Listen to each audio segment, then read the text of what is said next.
Assalamualaikum warahmatullahi wabarakatuh. Merasa paling benar sendirian, merasa orang lain salah semua. Pokoknya kalau di luar lingkungannya udah kagak bener aja udah bahaya. Saudara-saudara, ini juga penyakit yang disuntikan oleh iblis. Sebab iblis itu tipu dayanya luar biasa, strateginya lihai. Makin tinggi kualitas iman, ya makin berat upaya iblis untuk menjerumuskan kita. Karenanya saya mengajak, marilah kita bertoleransi, baik kepada non-muslim, lebih-lebih lagi kepada sesama muslim yang kebetulan berbeda baju, berbeda kaos, berbeda organisasi, lain bendera yang dibawanya. Tapi toleransi mari kita canangkan. Kita terikat oleh ukhuwah Islamiyah.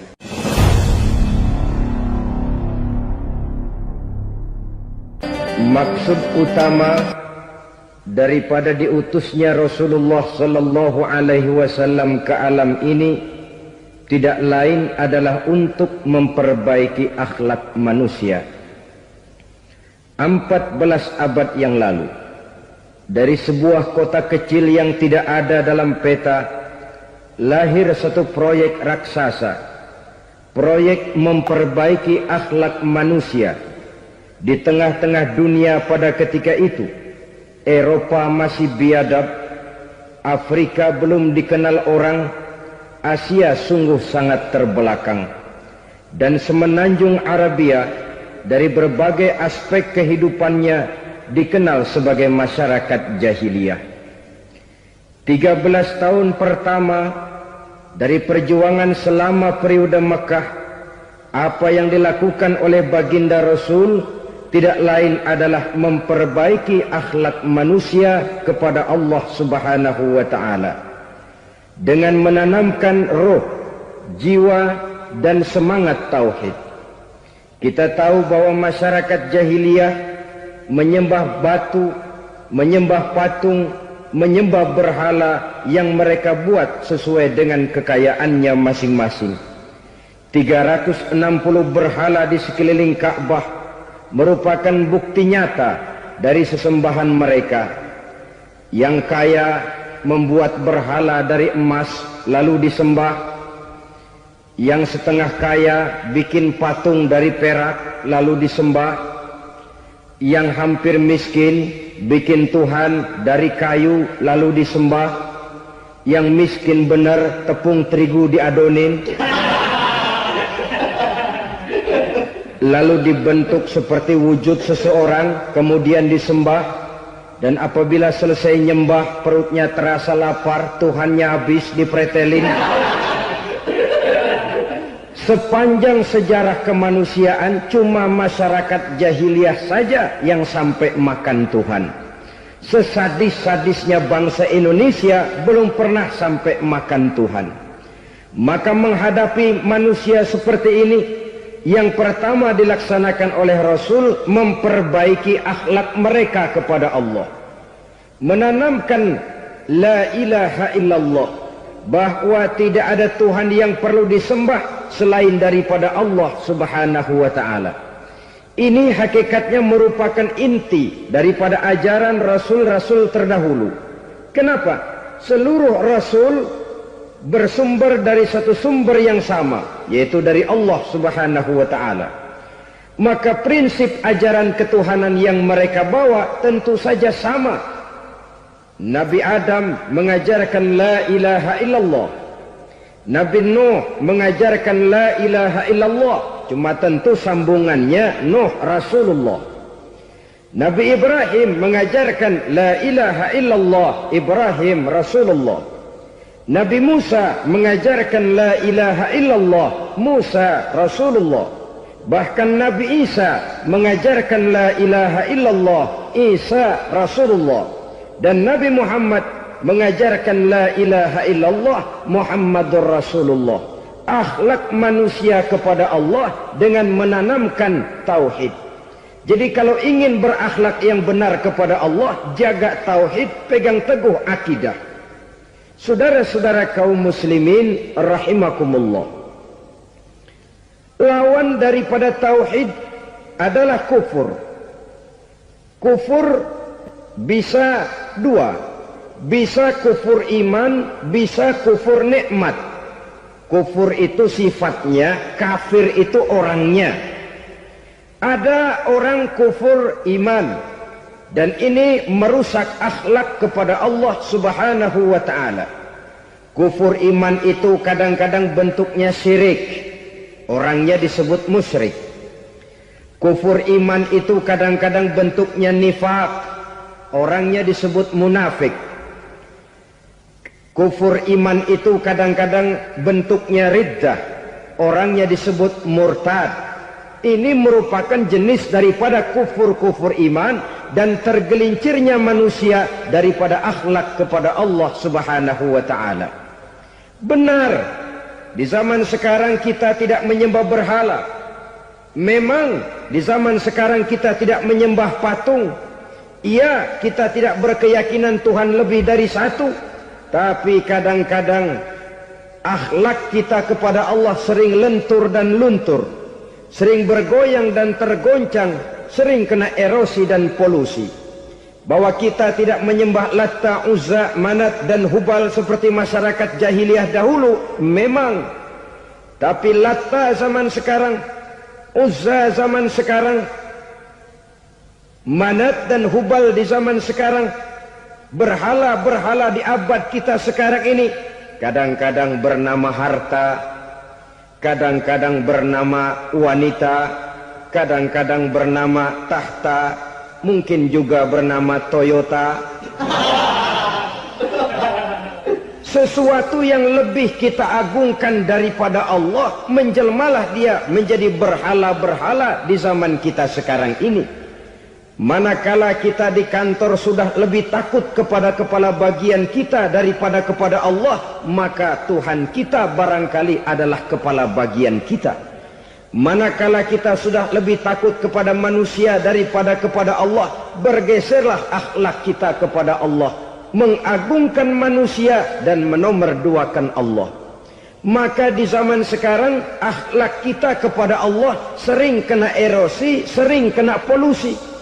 Mungkin karena sulitnya lapangan kerja, tingginya tensi ekonomi, persaingan hidup yang makin tajam, sulitnya mencari lapangan kerja, orang kadang-kadang nekat, sedikit pertimbangan picik, pandangan, mudah melakukan potong kompas, sehingga terjadilah perbuatan-perbuatan yang memelencengkan akhlak kita kepada Allah Subhanahu wa ta'ala.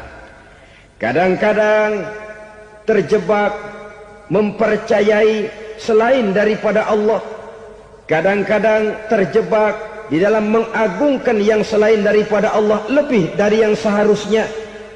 Terkenalah akhlak kita kepada Allah jaringan-jaringan erosi dan polusi. Kufur sebagai lawanan daripada tauhid merupakan sifat daripada orang yang tidak berakhlak kepada Allah.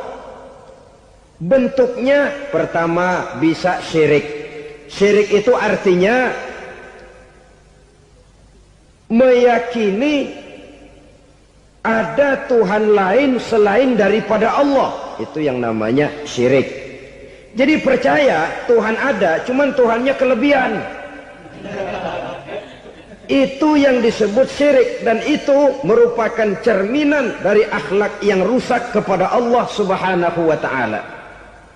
Berkeyakinan Tuhan lebih dari satu, berkeyakinan bahwa Tuhan itu beranak atau diperanakkan, atau mengagungkan sesuatu sama dengan Allah, atau menjadikan yang selain Allah sebagai tujuan akhir daripada perjalanan kehidupan ini, maka itu sudah terjebak kita dalam musyrik.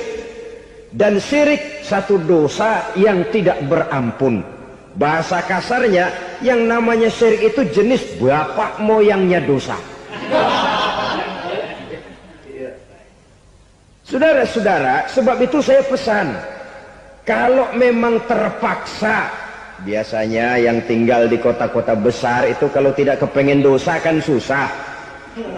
Kalau terpaksa harus bikin dosa, cari yang kecil-kecil saja, yang kira-kira taubatnya gampang. umpamanya pulang sholat Jumat nukar sendal, umpama yaitu jelas dosa, tapi dosa yang taubatnya agak mudah.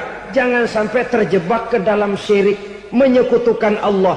Kalau sudah menyekutukan Allah, Allah dimadu, murka benar Allah kepada kita. Innallaha la yaghfiru ayyushraka bih wa yaghfiru ma duna dzalika liman yasha. Allah tidak akan memberi ampun kepada orang yang menyekutukannya dengan sesuatu, tapi Allah mau mengampunkan dosa yang selain itu bagi orang yang dikehendakinya. Jadi orang-orang yang sudah terjebak syirik, menyekutukan Allah, meyakini ada Tuhan lain selain daripada Allah, meyakini Tuhan beranak atau diperanakkan, bagaimanapun baiknya mereka di dunia, bagaimanapun sosial jiwanya, bagaimanapun pemurah tangannya memberikan santunan dan pertolongan kepada orang lain, kalau sudah syirik, seluruh nilai kebaikannya akan tidak ada gunanya lagi, karena tidak ada tempat nilai kebaikan itu bergantung.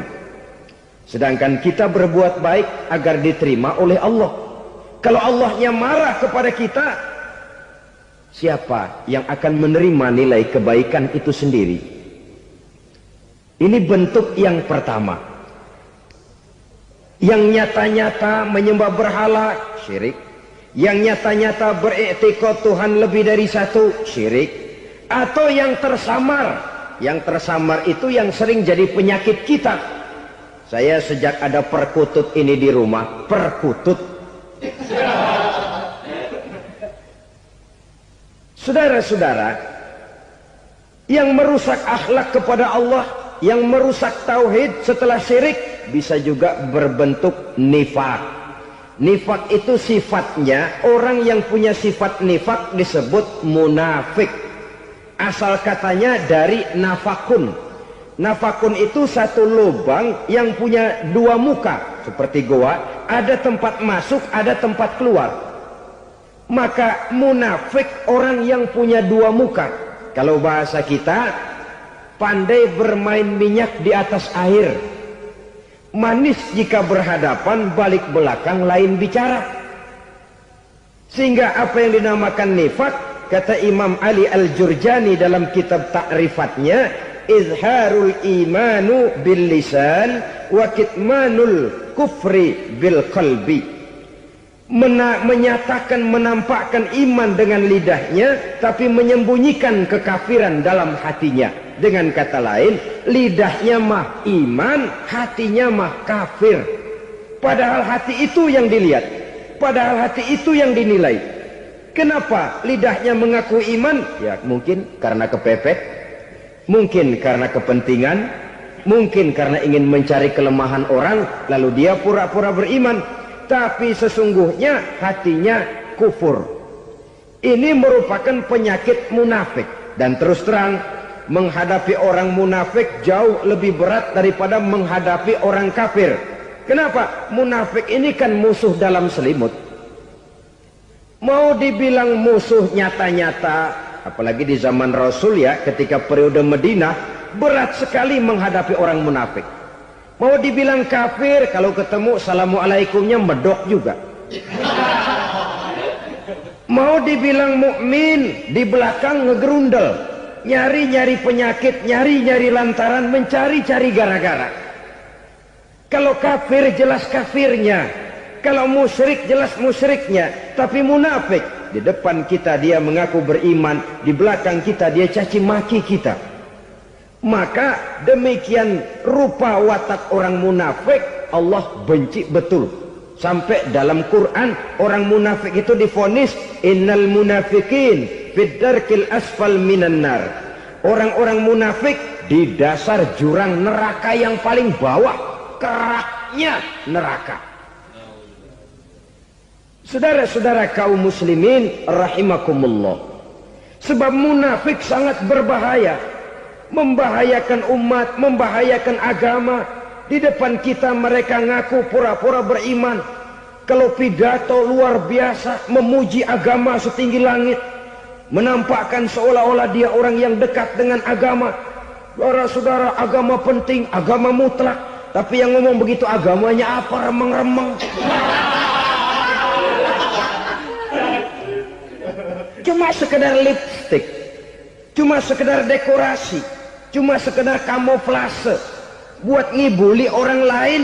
Dia mengaku beragama, mengatakan agama mutlak, menganggap agama penting, seolah-olah memperhatikan benar tentang tatanan kehidupan beragama, tapi sebenarnya di hatinya tidak lebih berkecamuk penyakit-penyakit kufur. Maka sifat munafik ini termasuk menodai tauhid, artinya merusak akhlak kita kepada Allah Subhanahu wa ta'ala. Sifat yang ketiga yang juga merusak akhlak kita kepada Allah dinamakan riddah. Riddah itu sifatnya, orang yang punya sifat riddah disebut murtad. Murtad keluar dari Islam. Keluar dari Islam tentu tadinya di dalam Islam. Oleh satu perbuatan dia bisa menjadi murtad. Misalnya tadinya dia iman benar kepada Allah, tapi melarat. Kadang-kadang sehari masak, 3 hari libur. Akhirnya oleh kesulitan ekonomi dia tidak kuat. Ada yang menawarkan kebaikan, dibawain supermi, dibawain obat-obatan, diberikan beras. Goyah imannya. Keluar dia dari Islam, ikut agama orang yang memberikan pertolongan kepadanya, memilih kesenangan sebentar dengan mengorbankan kebahagiaan yang kekal. Maka orang semacam itu riddah sifatnya, murtad orangnya, keluar dari Islam. Dan yang menyebabkan kita murtad bukan cuma orang nyata-nyata memproklamirkan diri keluar dari Islam tapi lalu mengikuti agama orang lain, bukan cuma itu. Mengakui ada Rasul lagi sesudah Nabi Muhammad bisa menyebabkan kita murtad. Mengingkari nikmat Allah bisa menyebabkan kita murtad. Meyakini semua agama benar bisa menyebabkan orang menjadi murtad. Meragukan kesempurnaan dan kelengkapan Al-Quran bisa menyebabkan orang jadi murtad. Mengingkari sunnah bisa menyebabkan orang menjadi murtad. Banyak hal-hal yang bisa mendatangkan penyakit riddah dan membuat pelakunya menjadi murtad. Dan ini menodai akhlak kita kepada Allah Subhanahu wa ta'ala. Itu tadi kufur iman, saudara-saudara. Nyata-nyata mengingkari Allah, baik dalam bentuk syirik, nifak, ataupun riddah. Kufur yang kedua dinamakan kufur nikmat. Apa itu kufur nikmat? Sitru nikmatil mun'im au ya'malu fi mukhalafatil mun'im. Menutup-nutup nikmat Allah, atau melakukan perbuatan yang menentang, bertentangan dengan kehendak yang memberikan nikmat. Jadi kufur nikmat pertama, nutup-nutupin Tuhan. Tuhan jalingin. Duit lu banyak amat, dari mana? Gua kerja. Lalu kerjanya nomor 1. Orang yang berakhlak kepada Allah, dia akan menjawab, kamu uangnya kok banyak, dari mana? Rezeki dari Allah. Caranya, saya kerja. Kerja itu cara, rezeki itu dari Allah datangnya. Bukankah di zaman sekarang kita sering terpeleset? Ini merupakan cerminan dari rapuhnya akhlak kita kepada Allah Subhanahu wa ta'ala. Karena usaha saya memang, karena saya peras keringat banting tulang, tentu. Tapi sadarkah kita bahwa sepanjang yang bisa kita lakukan cuma berusaha, peras keringat banting tulang, pergi pagi pulang sore? Tapi bisakah kita memastikan hasil usaha kita? Apalagi yang paling dekat, misalnya saja yang sungguh-sungguh di luar jangkauan kemampuan kita, soal rezeki, soal jodoh, soal maut. Kitakah yang mengatur? Kitakah yang menentukan? Subhanallah. Manusia sungguh tidak berdaya menghadapi 3 hal paling pokok ini. Rezeki, kita cuma bekerja. Kitakah yang menentukan? Tidak. Kita berusaha saja, rezeki belum pasti dapat. Apalagi kalau kita tidak berusaha. Jangan terjebak dalam fatalisme. Belum perang udah nyerah. Emang dasar rezeki datangnya dari Tuhan, nggak usah kerja dan ntar juga kalau dia datang. Dari mana datangnya? Kerja saja belum tentu dapat rezeki, apalagi kalau tidak kerja. Yang jelas usaha perlu kepastian, itu urusan Allah. Ini akhlak kepada Allah Subhanahu wa ta'ala. Jodoh juga begitu. Kita berusaha, kita berupaya, Allah menghendaki lain jadinya. Maut juga begitu. Siapa sih yang pengen ngadepi maut? Siapa sih yang pengen mati? Siapa sih yang pengen ketemu malaikat Israel? Tidak seorang pun kalau ditanya, kecuali mereka yang putus asa ya. Kalau otaknya masih normal, mau mati mesti belakangan dulu dikit. Tapi yang satu itu saudara, kalau dia sudah datang, tenaga mana yang bisa menolak? Kalau dia sudah berkunjung, kekuatan mana yang bisa menghindar? Kalau dia sudah ingin bertemu, kemana kita bisa melarikan diri? Manusia sepanjang yang dia lakukan hanya berusaha, tapi kepastian, ketentuan dari Allah Subhanahu wa ta'ala. Orang yang kufur nikmat, nutupin Allah. Dia merasa rezekinya adalah mutlak peras keringatnya, seolah-olah Allah nggak punya peranan apa-apa di situ. Oh, ini kan saya bisa rumah begini karena saya kerja keras. Oh, ini mobil saya begini saya kerja keras. Peras keringat banting tulang keras.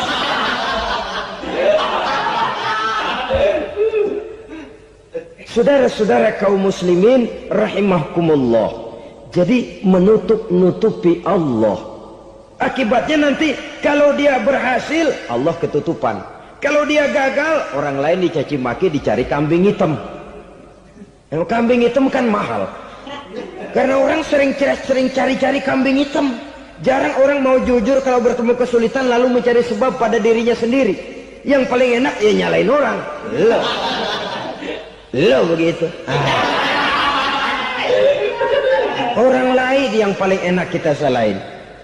Au ya'malu fi mukhalafatil mun'im, atau dia melakukan sesuatu yang tidak sesuai dengan kehendak yang memberikannya nikmat. Diberikan kita tangan, mulut sih nggak berhenti, terima kasih Tuhan, alhamdulillah saya dikasih tangan. Cuma nih tangan enteng mak nabokin orang mulu. Itu sudah mukhalafatul mun'im, bertentangan dengan kehendak yang memberikan nikmat. Diberikan harta, mulutnya mah basah, terima kasih Tuhan, alhamdulillah dikasih harta, tapi pelitnya minta ampun, kikir koret medit. Ini juga termasuk kufur nikmat, mempergunakan suatu nikmat bertentangan dengan kehendak daripada yang memberikan nikmat itu sendiri. Saudara-saudara kaum muslimin rahimakumullah, oleh karenanya kufur iman memang lebih bahaya daripada kufur nikmat. Tapi jangan lupa, kufur nikmat bisa menyeret orang kepada kufur iman. Dan kalau Allah udah dialingin, Tuhan sudah dinomor duain, lama-lama kenapa dia tidak mendewakan dirinya sendiri, mendewakan pangkatnya, mendewa-dewakan otaknya, mendewa-dewakan kemampuannya? Pada awalnya dia memang cuma kufur nikmat, tapi lambat laun kalau ini tidak diobati, secara pasti orang akan mengarah kepada kufur iman. Bisa berbentuk syirik, bisa berbentuk nifak, bisa berbentuk riddah. Saudara-saudara, oleh karena itu menjaga akhlak kepada Allah mutlak penting. Sebab apa? Kita tidak berakhlak kepada manusia saja, kita dikucilkan dari pergaulan. Kalau kita tidak berakhlak kepada Allah, dikucilkan oleh Allah. Hadis qudsi menyatakan, man lam yashkur ala na'mai wa lam yasbir ala balai falyakhruj min tahtis samai falyatlub rabban siwaya. Kata Allah, siapa orang yang tidak mau bersyukur terhadap nikmat yang aku berikan kepadanya dan tidak mau sabar terhadap ujian yang aku berikan kepadanya, falyakhruj min tahtis samai, persilahkan saja keluar dari kolong langitku. Waliyatlub rabban siwaya, tolong cari Tuhan lain selain daripada aku. Murka Allah, diusir, cuman nggak kedengeran aja. Siapa yang tidak mau syukur terhadap nikmatku, siapa yang tidak mau sabar terhadap ujian yang aku berikan kepadanya, persilakan keluar dari kolong langitku ini, cari Tuhan lain selain aku. Nah, langit Tuhan yang punya, Tuhan kita lawan, diusir dari kolong langit, mau pindah ke kolong mana?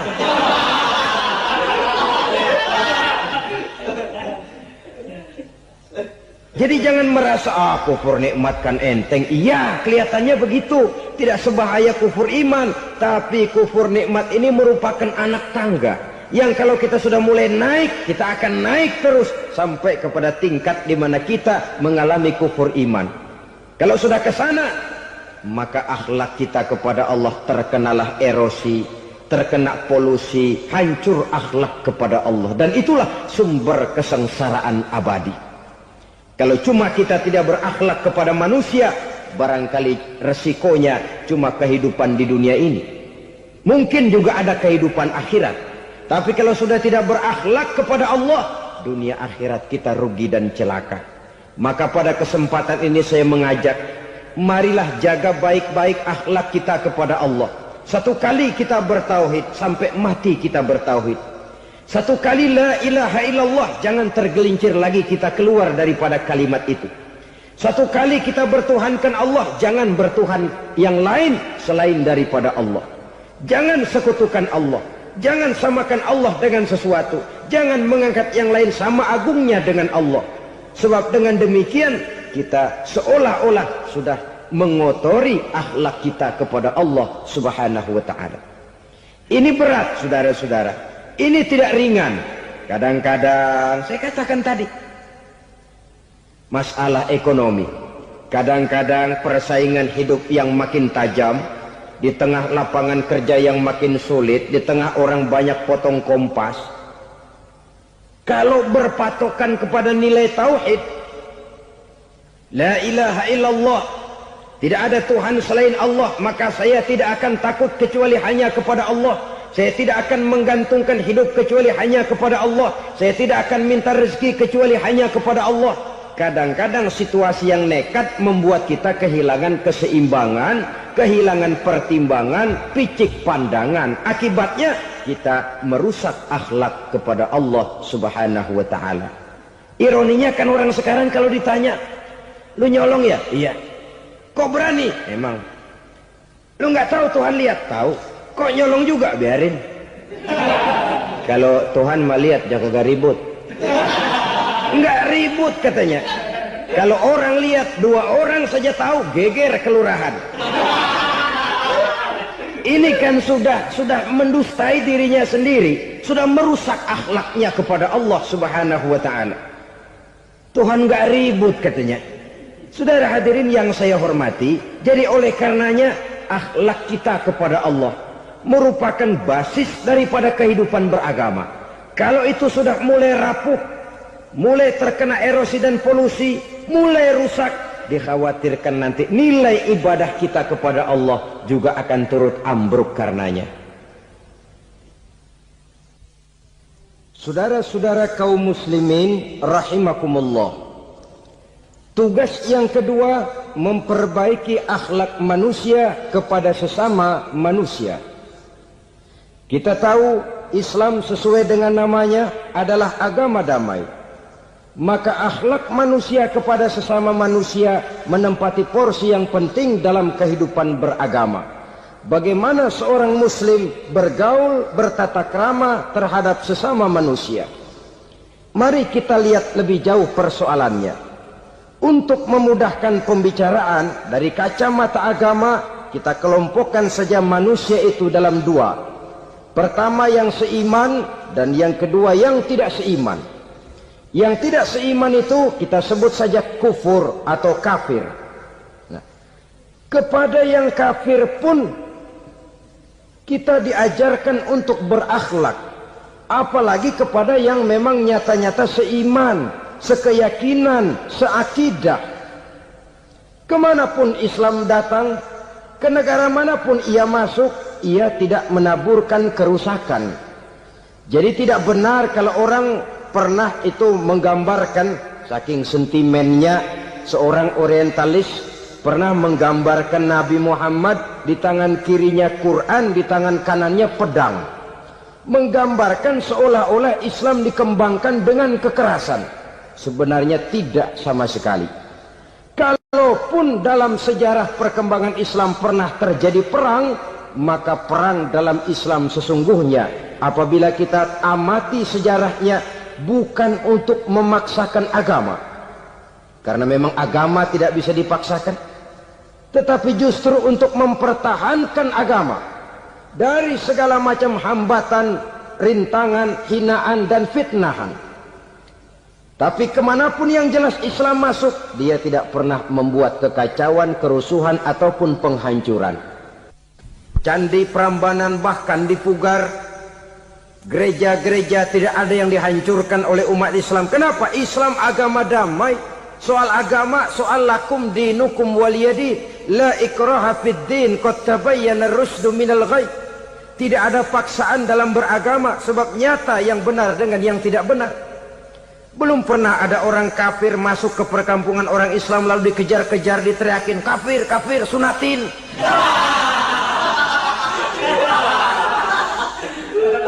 Belum pernah. Kenapa? Islam menghormati orang lain agama. Nah, yang kafir ini macam-macam, saudara. Ada kafir harbi. Nah, ini kafir kerok. Ini kafir yang nyata-nyata memproklamirkan permusuhan kepada umat Islam, nyata-nyata mengganggu ketenangan umat Islam. Kafir yang seperti ini yang boleh diperangi. Misalnya kita mau sembahyang Jumat dijagain, nggak boleh sembahyang Jumat, getok palanya. Kafir harbi artinya tantangan perang datang dari mereka, bukan kita yang mulai, mereka yang buka front. Prinsipnya umat Islam tidak boleh mencari-cari musuh, tapi pun tidak boleh lari kalau ketemu musuh. Musuh jangan dicari, ketemu jangan lari. Karena itu kesan seolah-olah umat Islam ini teroris, umat Islam ini destroyer, umat Islam ini sering menimbulkan keonaran, kerusakan. Sungguh satu fitnahan yang sangat keji. Umat Islam adalah umat yang cinta damai. Islam di masa perkembangannya masuki Eropa melalui Selat Gibraltar, Jabal Tariq, memasuki Spanyol. Islam tidak pernah meruntuhkan gereja. Islam tidak pernah membunuh orang-orang Nasrani. Bahkan Islam mewariskan peradaban dan kebudayaan yang begitu tinggi nilainya di bidang ilmu pengetahuan. Sampai ketika itu Barat banyak mengkaji ilmu pengetahuan dari dunia Islam. Buku-buku berbahasa Arab diterjemahkan ke bahasa Yunani, dipelajari oleh para cendekiawan di negeri Barat sana. Mereka mengambil manfaat yang banyak dari masuknya Islam ke Eropa. Sementara gereja tetap berdiri dengan megahnya. Kuil-kuil tempat peribadatan tidak satupun yang diusik-usik. Kenapa? Islam agama yang cinta damai. Asal dia tidak diganggu, asal kehormatannya tidak dihinakan. Jadi kafir harbi, kafir yang nyata-nyata nantang perang, ngajak berkelahi. Itu kafir yang nyari penyakit. Kafir harbi ini boleh diperangi dengan catatan mereka yang memang mulai. Yang kedua kafir zimmi. Kafir zimmi, kafir yang hidup di tengah mayoritas muslim, tapi mereka mau hidup dengan aman, damai, tenang. Mereka wajib dilindungi. Bahkan Nabi pernah memberikan satu jaminan, man azazimiyan faqad azani. Siapa yang mengganggu orang kafir zimmi sama saja dengan mengganggu saya. Kehormatannya dijaga, harta bendanya dilindungi, anak istrinya pun dilindungi. Dan ini jadi kenyataan. Saudara bisa lihat di negara-negara yang mayoritas penduduknya beragama Islam, orang-orang kafir di luar Islam hidup dengan tenang, aman, damai. Di Saudi Arabia, di luar tanah haram, di luar Mekah dan Madinah, banyak orang-orang kafir mencari nafkah. Mereka tenang, aman, dilindungi undang-undang. Begitu di Mesir, begitu di negara Indonesia yang berdasarkan Pancasila ini. Kehidupan beragama menimbulkan gairah, rukun, tenang, aman, damai, sepanjang tidak saling ganggu, tidak saling usik, menghargai orang yang sudah beragama, tidak menjadikan penganut suatu agama sebagai sasaran dari dakwah agama lainnya. Saudara-saudara kaum muslimin rahimakumullah. Jadi memang oleh Al-Quran kita dianjurkan asidda 'alal kuffar ruhama bainahum. Tegas kepada orang kafir, kasih sayang kepada sesama muslim. Tapi tegas bukanlah berarti marah-marahan, bukan berarti musuh-musuhan, bukan ngajaki perang. Tegas dalam arti punya garis tentang kehidupan beragama, lakum dinukum waliyadin. Soal kehidupan sosial, mari kerjasama. Bangun jalan, ayo rame-rame. Siskamling, mari bebarengan. Bikin puskesmas, mari sama-sama. Tapi kalau sudah soal agama, itu tidak perlu ada toleransi agama. Yang perlu toleransi antar umat beragama. Kalau umatnya mau kerjasama silakan, tapi tidak menyangkut soal ibadah. Jangan kerjasama di bidang ibadah.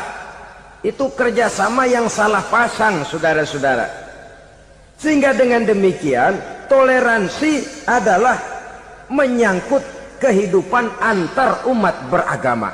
Sedangkan agama sendiri punya kapling yang nyata. Sehingga dengan demikian tegas kepada orang kafir dalam arti kita punya satu kepribadian. Tidak ngambang. Enggak, lalu kalau ditanya orang, sebenarnya agama lu apa sih? Ah, gua mah gimana musimnya aja. Agama pakai musim kayak rambutan.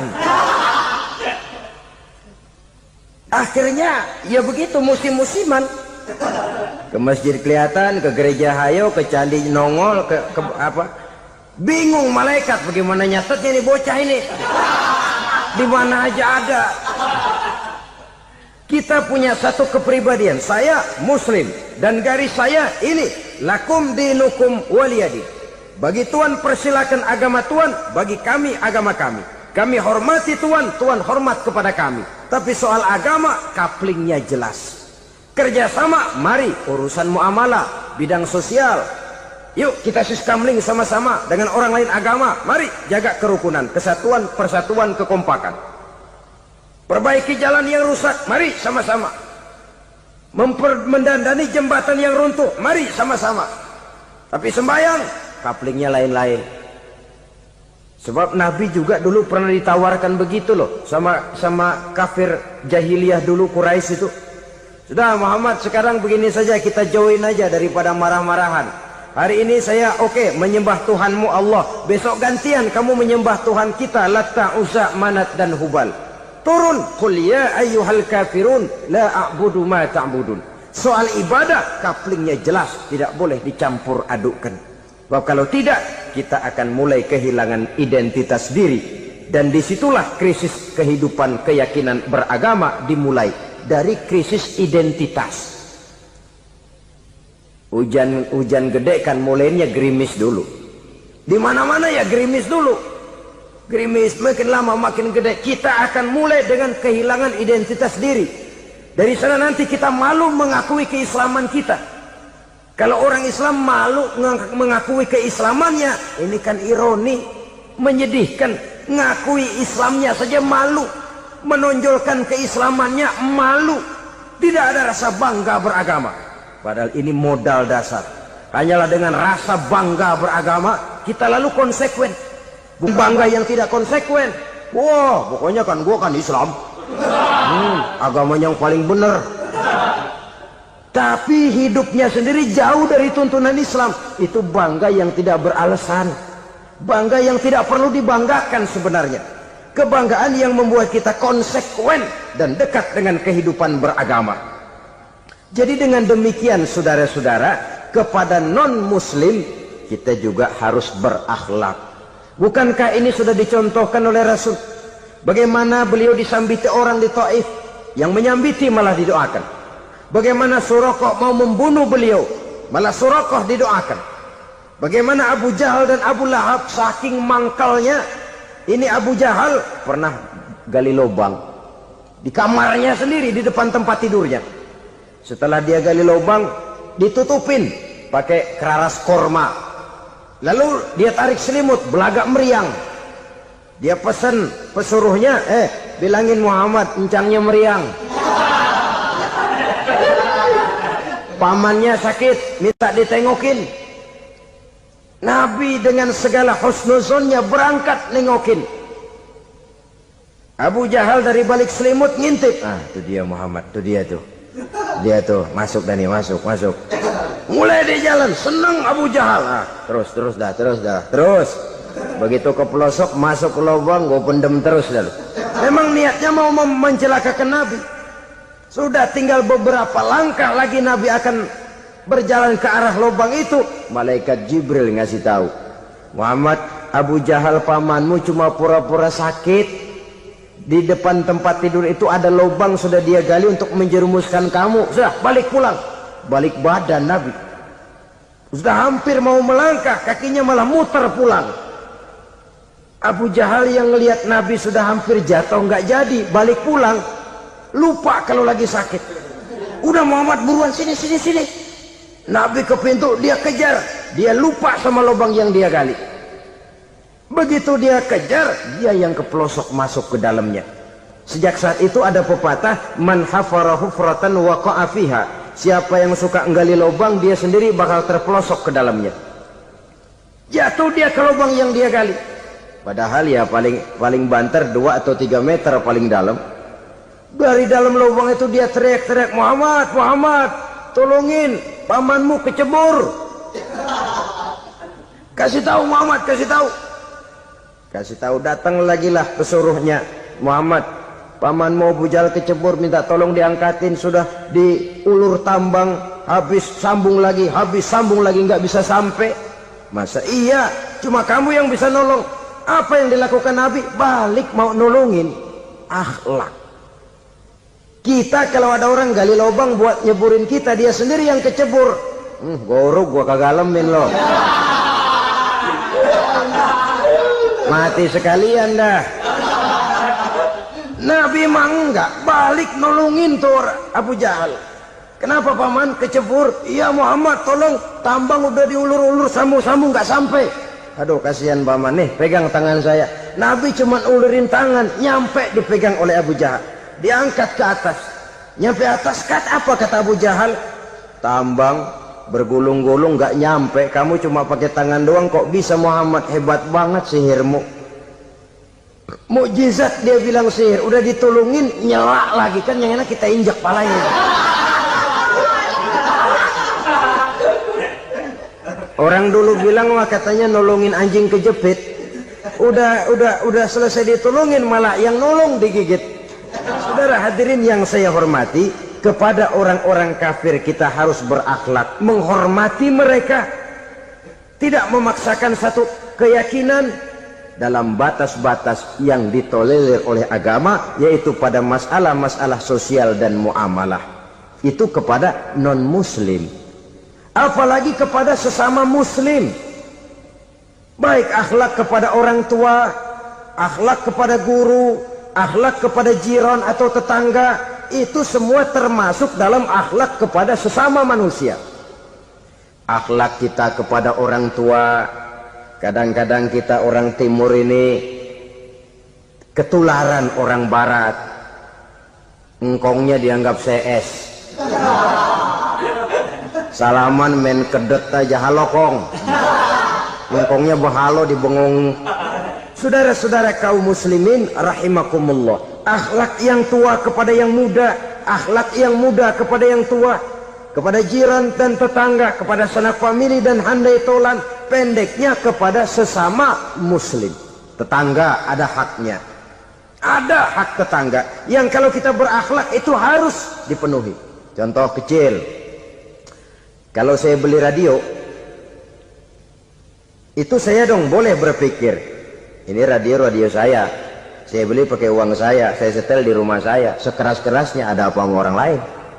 Radio gua, yang beli gua pakai duit gua, gue setel di rumah gue, ada urusan apa sama orang lain? Itu kalau menurut saya. Tapi tetangga sebelah saya kan bisa juga ngomong begitu, mata gue, Yang ngantuk gue tidur di rumah gue. Kenapa suara radio lu masuk kemari? Ketika itulah lalu kebebasan saya nyetel radio dibatasi oleh kebebasan tetangga saya yang mau tidur. Ini sudah akhlak namanya. Umpamanya lagi ada Nabi ajarkan, iza tobakhta maraqatan fa'akthir ma'aha wa ta'ahad jiranaka. Kalau kamu masak sayur banyakin kuahnya, bagiin tetangga kamu. Bukan bagiannya itu yang jadi soal, tapi akhlak kepada tetangga. Udah tahu tetangganya kelaparan, diseksa, goreng ikan asin, se-RW baunya ngayap, kembang kempis orang nungguin. Saudara hadirin ma'asyiral muslimin rahimakumullah.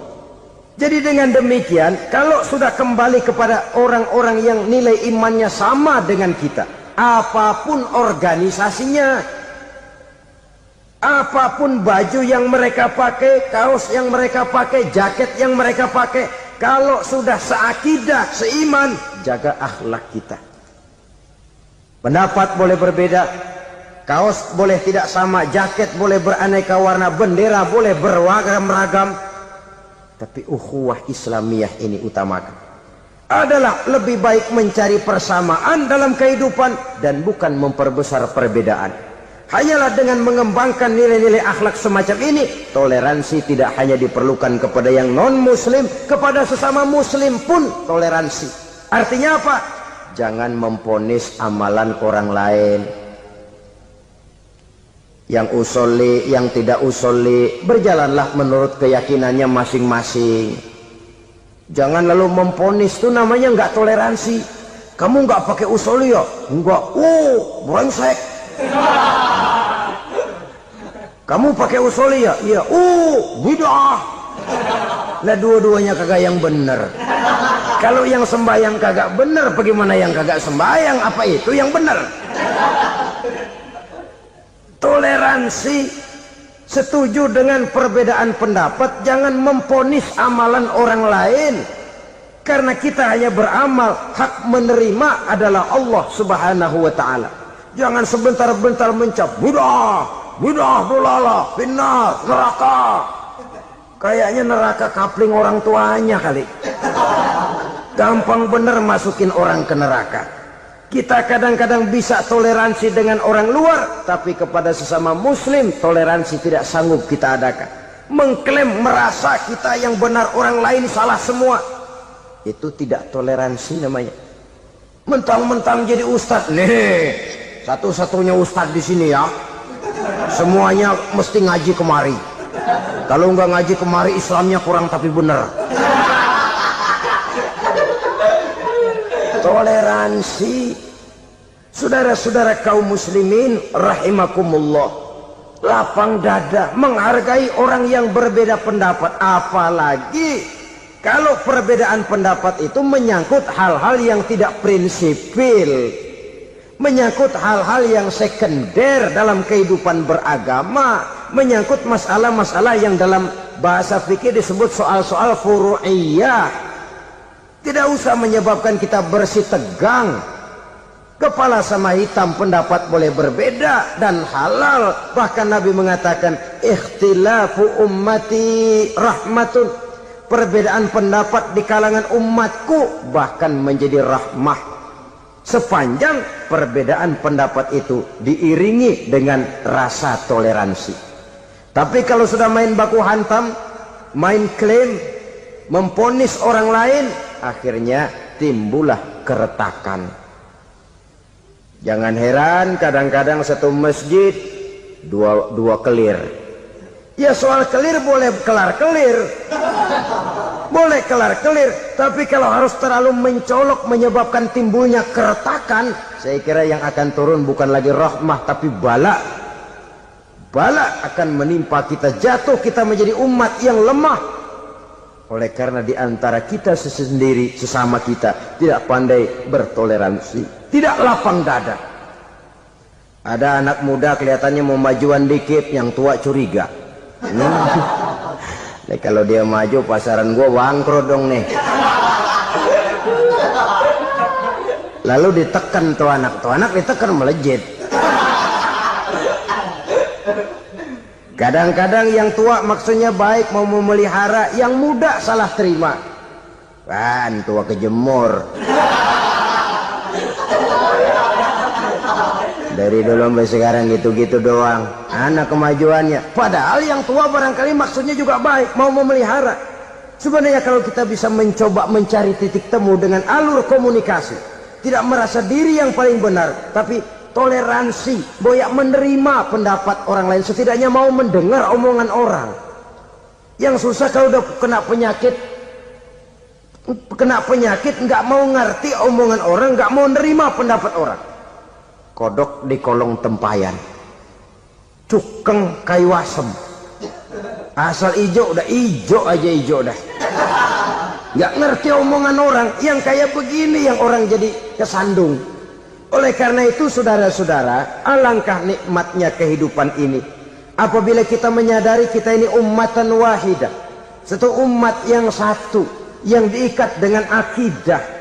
Kalau kepada yang non muslim saja kita diajarkan untuk berakhlak, apatah lagi kepada yang seiman, seakidah, sekeyakinan. Wajarkah perbedaan pendapat yang kecil-kecil lalu menyebabkan kita bertolak belakang, cerai-berai, centang perenang? Bila bertemu di jalan yang satu menyisih ke kiri, yang lain menyingkir ke kanan. Kalaupun juga bercampur di tengah kumpulan orang banyak, persis air dengan minyak. Yang atu melengos, yang atu madep mojok. Orang lain senyum, dia mau pada manyun. Saudara-saudara kaum muslimin rahimakumullah, realita ini walaupun tidak enak, pahit, tapi masih hidup di sebagian masyarakat kita. Ini yang perlu kita atasi.